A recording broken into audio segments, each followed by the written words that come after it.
नमस्कार। चलिए आज एक सफर पर चलते हैं। दुनिया की दो ऐसी जगहों पर जो एक दूसरे से बिल्कुल अलग हैं।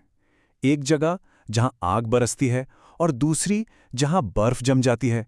और कमाल की बात यह है कि इन दोनों जगहों को हम एक ही नाम से जानते हैं, रेगिस्तान। अच्छा, जैसे ही कोई रेगिस्तान बोलता है तो दिमाग में क्या आता है? शायद यही तस्वीर है ना? चिलचिलाती धूप, मीलों तक फैले रेत के टीले और दूर दूर तक हरियाली का नामो निशान नहीं। बस सवाल यह है कि क्या हर रेगिस्तान ऐसा ही होता है, गरम, रेतीला? चलिए इस सोच को जरा बदलते हैं। अब जरा इस तस्वीर को देखिए। यकीन मानिए, ये भी एक रेगिस्तान है। बर्फीला, चट्टानी और ठंडा, बहुत ठंडा। तो आज हम आग और बर्फ की इन्हीं दो दुनियाओं को करीब से जानेंगे।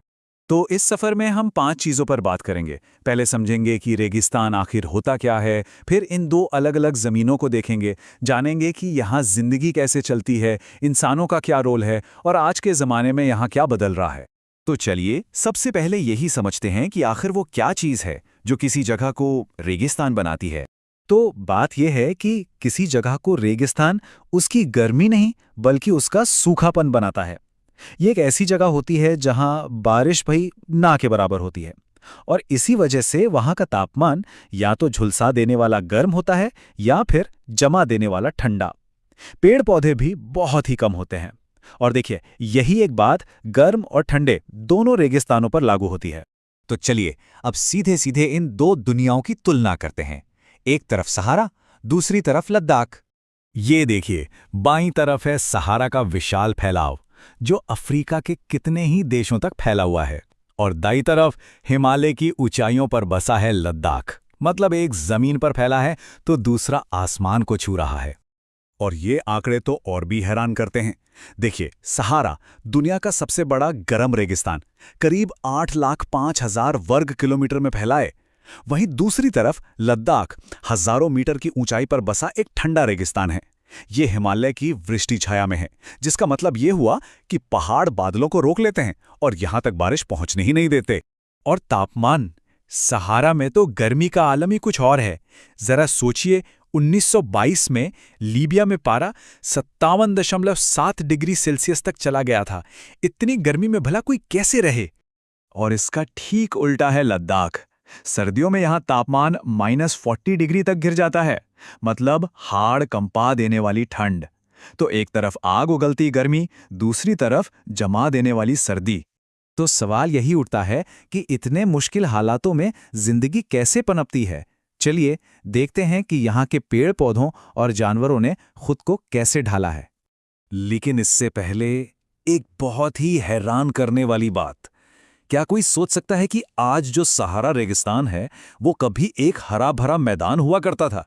जी हां, गुफाओं में मिले हजारों साल पुराने चित्रों से इसका सबूत मिलता है, जिनमें नदियां, मगरमच्छ, हाथी, शेर ये सब दिखाए गए हैं।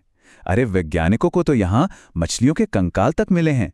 पता चलता है कि कैसे वक्त के साथ जलवायु बदली और ये हरी भरी जमीन एक सूखे रेगिस्तान में तब्दील हो गई। आज की बात करें तो दोनों ही रेगिस्तानों में पेड़ पौधों ने जीना सीख लिया है। सहारा में आपको कैक्टस और खजूर के पेड़ दिखेंगे जो पानी के पास उगते हैं।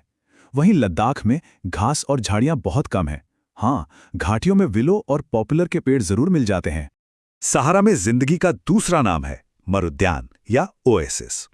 ये वो जादुई जगहें हैं जहां जमीन के नीचे का पानी सतह पर आ जाता है और अपने आसपास हरियाली और जिंदगी ले आता है। और जानवरों ने भी गजब के तरीके निकाले हैं यहां जीने के। सहारा में जहां ऊंट, सियार और बिच्छू जैसे जीव हैं, वहीं लद्दाख में जंगली बकरियां, भेड़ें और याक जो वहां के लोगों के लिए जिंदगी का आधार हैं। अब बात करते हैं उन इंसानों की जो इन रेगिस्तानों को अपना घर कहते हैं, और ये देखते हैं कि कैसे यहाँ की जलवायु ने उनकी संस्कृति, उनके रहन सहन को एक खास शक्ल दी है। ये तालिका बहुत कुछ बताती है। देखिए, सहारा में बेदुइन और तुआरेग जैसी जनजातियां हैं जो खानाबदोश हैं, मतलब पानी और चारे की तलाश में अपने जानवरों के साथ घूमते रहते हैं। उनके भारी कपड़े उन्हें चिलचिलाती धूप से बचाते हैं। वहीं दूसरी तरफ लद्दाख में लोग एक जगह टिक कर खेती करते हैं और ठंड से बचने के लिए जानवरों से मिली ऊन के कपड़े पहनते हैं। लद्दाख की एक और पहचान है उसकी आध्यात्मिक विरासत। यहाँ पहाड़ों की चोटियों पर बने ये खूबसूरत बौद्ध मठ हैं जिन्हें गोम्पा कहते हैं। ये जो तस्वीर है ये थिक्से मठ की है, जो इस इलाके की शांति और आध्यात्मिकता का प्रतीक है। और अब आते हैं आज के दौर पर। देखते हैं कि ये सदियों पुरानी ज़मीनें आज की बदलती दुनिया के साथ कैसे बदल रही हैं। सहारा की कहानी में एक नया मोड़ आया है तेल और दूसरे खनिजों की खोज से। जहां कभी ऊंटों के काफिले चलते थे, वहां आज सुपर हाईवे बन रहे हैं। और इस बदलाव के चलते कई खानाबदोश लोग अब शहरों में बस रहे हैं और तेल गैस कंपनियों में नौकरी कर रहे हैं। उधर लद्दाख में टूरिज्म बहुत तेजी से बढ़ा है। हाँ, इससे लोगों को कमाई के नए मौके तो मिले हैं, लेकिन इसने उस इलाके के लिए नई चुनौतियां भी खड़ी कर दी हैं, जिसने सदियों से कुदरत के साथ तालमेल बिठाकर जीना सीखा था। तो हमने देखा कि कैसे इन दो बिल्कुल अलग और मुश्किल जगहों पर जिंदगी ने ना सिर्फ खुद को बचाए रखा, बल्कि फलने फूलने के तरीके भी खोज लिए। तो आखिर में एक सवाल मन में आता है कि आज जब हमारी अपनी दुनिया इतनी तेजी से बदल रही है, तो क्या हम इन पुरानी संस्कृतियों से कुछ सीख सकते हैं? शायद लचीलेपन के बारे में या प्रकृति के साथ संतुलन बनाकर जीने के बारे में। ये एक ऐसा सवाल है जो सोचने पर मजबूर करता है।